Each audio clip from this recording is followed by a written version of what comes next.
Hello, welcome back to the channel. So this is going to be a massive week for the Indiana Fever, and honestly, it might end up being one of the most interesting weeks the WNBA has seen in a long time. Free agency is here, and the big question everyone is asking right now is simple. What is actually going to happen? Because there are really two possible scenarios. One scenario is absolute chaos. Teams throwing money around, players jumping from roster to roster, and the league looking completely different by the time this week ends. The other scenario is the exact opposite. A lot of players simply stay where they are, re-sign with their current teams, and we end up with far less movement than people expected. And honestly, I'm leaning toward that second option. When you look around the league, a lot of the biggest stars already have great situations. For example, I would be shocked if A'ja Wilson isn't back with Las Vegas. It just makes too much sense for both sides. The same thing goes for Breanna Stewart with the New York Liberty.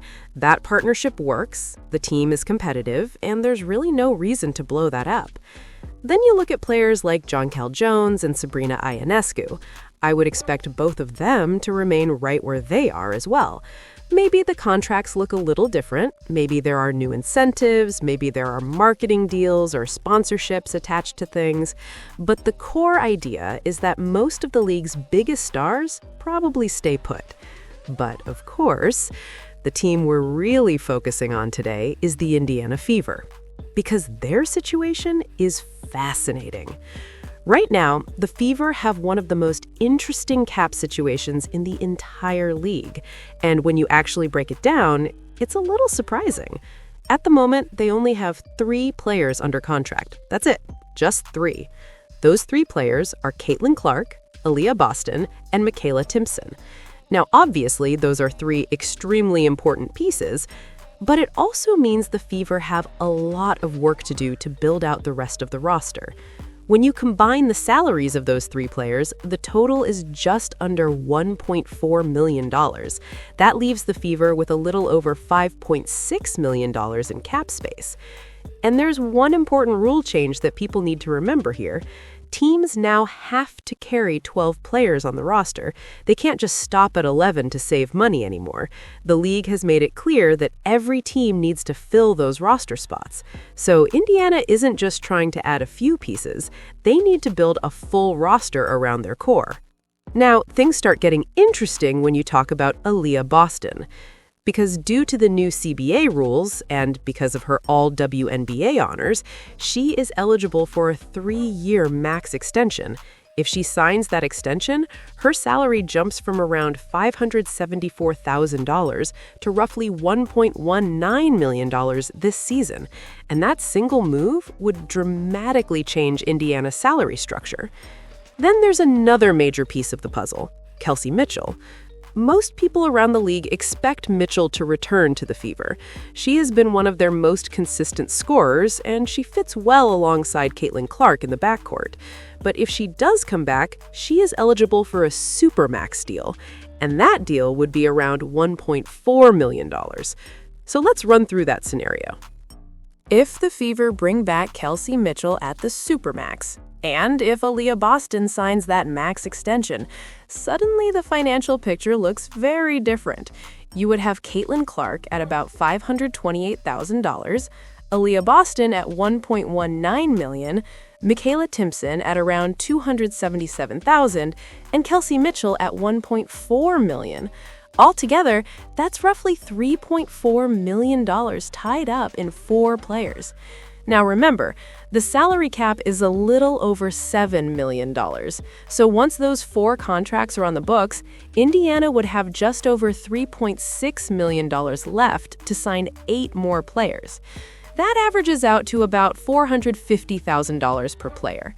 Now, that number is a bit below the projected league average salary, which sits somewhere around $583,000. But that's not unusual in professional sports. When you pay your stars big money, the rest of the roster tends to come in below average. That's just how roster construction works. So the big question becomes, who are those remaining players going to be? 2 names that immediately come to mind are Lexie Hull and Sophie Cunningham. Lexi Hall is one of those players whose value can be tricky to estimate. Some teams might view her as a solid rotation player worth around $500,000. Others might see her as more of a depth piece, but it wouldn't be shocking at all if a team somewhere in the league offered her a deal in that $500,000 range. If that happens, the Fever would have to decide whether they want to match that offer to keep her. Then there's Sophie Cunningham. She's a player who definitely has critics, but she also brings toughness, energy, and versatility to the floor. A lot of teams value players who can defend multiple positions and bring intensity every night, so I wouldn't be surprised if she ends up earning somewhere above the league average as well. Let's say, hypothetically, the Fever re-sign Cunningham for about $600,000 and bring back Lexi Hall for around $500,000. Now you've added another $1.1 million to the payroll. At that point, Indiana would have roughly $2.5 million left to fill 6 remaining roster spots. Again, that's going to put those contracts below the average salary range. But that's the reality when you have multiple star players on the roster. But here's the real wild card in all of this. What if the Fever decide to make a big move in free agency? Right now, nobody is really talking about that possibility. Most of the conversation has been about re-signing their own players and maintaining the core they already have. But it's entirely possible that the front office has someone specific in mind. Maybe there's a player they believe would be the perfect fit next to Caitlin Clark. Maybe there's a veteran leader who could stabilize the locker room. Maybe there's a forward who fills a defensive gap in the lineup. If Indiana believes that player exists, they could absolutely try to make a splash. We're talking about a contract in the range of $800,000 to $1 million. That kind of signing could change the entire direction of the team. And even though teams technically aren't allowed to negotiate with players yet, let's be honest, half relationships around the league exist. Players talk to players, agents talk to front offices, information travels. So it wouldn't be shocking if the Fever already have a plan forming behind the scenes. Now, of course, teams are never going to come out publicly and say exactly what that plan is. That would be like asking an NFL coach to explain their second-half strategy during a halftime interview, which, by the way, is something that drives me absolutely crazy. Every time there's a big game, someone sticks a microphone in front of a coach and asks, "What adjustments are you planning to make in the second half?" And the coach is just standing there thinking, why the hell would I tell you that on national television? It's one of those traditions in sports broadcasting that really doesn't make much sense. Fans don't learn anything from those interviews, and coaches obviously aren't going to reveal real strategies in the middle of a game. Anyway, back to the Fever. One thing that's important to remember is just how many players actually appeared on the roster last season. If you remove DeWanna Bonner from the list, since she only briefly played with the team, there were still 17 different players who saw time with Indiana. And we already know that Chloe Bibby is gone. That brings the number down to 16 potential returnees.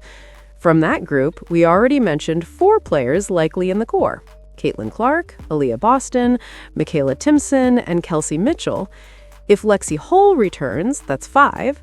Suddenly, you only have 7 roster spots left to sort through. Then you start looking at the rest of the names. Sydney Colson could potentially retire, especially after the injury she dealt with and the length of her career. Damiris Dantas is another interesting case. She didn't play as big a role as many people expected last season, but when you watch her overseas performances or her play with the national team, you can clearly see the talent. Some fans feel she never really got the opportunity to play consistent minutes in the right role. Natasha Howard is another veteran whose future will be interesting to watch. She's been an impactful player in this league for years, but the question becomes whether her style of play fits alongside Caitlin Clark's fast-paced offensive approach. Then you have players like Shea Petty, Ariel Powers, and Odyssey Sims, all guards, all capable of contributing in the right system. And that's another challenge for Indiana.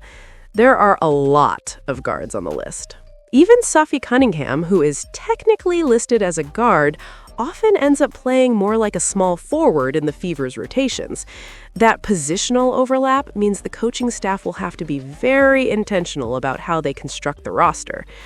So, when you put all of this together, well, you can see why this week is so fascinating. There are so many different paths the Fever could take. They could focus on continuity and bring back most of the same roster. They could make one major signing that changes the dynamic of the team, or they could surprise everyone with a move nobody saw coming. And that's what makes this free agency period so exciting. We might end up witnessing one of the wildest weeks in WNBA history. Or, on the other hand, it could end up being a lot quieter than people expect if most players decide to stay with their current teams. Either way, it's going to be fun to watch. So let me know what you think. What should the Indiana Fever do in free agency? Should they focus on re-signing their own players, or should they try to bring in a major new piece to play alongside Caitlin Clark? Drop your thoughts in the comments below. Don't forget to hit the like button, subscribe to the channel, and stick around because we're going to be covering everything that happens this week. And trust me, there's going to be a lot to talk about.